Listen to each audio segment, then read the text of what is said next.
Намаскар, армысыздар, қайырлы күн. Көңіл-күйлеріңіз қалайсыздар? Менің көңіл-күйім оң.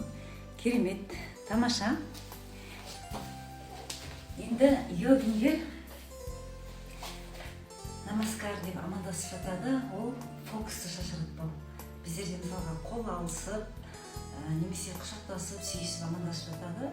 Ал йогиндерде өзінің энергиясымен бірге болу, өзінің энергиясын шашыратпау, біреудің энергиясына кірмеу.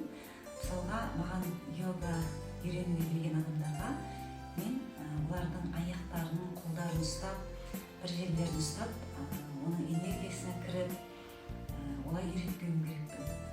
Өзімнің энергиямды да шашыратпауым керекпін. Бірақ та әлі физически түрде жүрген адамдарға әрине үйрету керек болады. Бір қолдарын созып, аяқтарын созып, бір жерлерін ұстап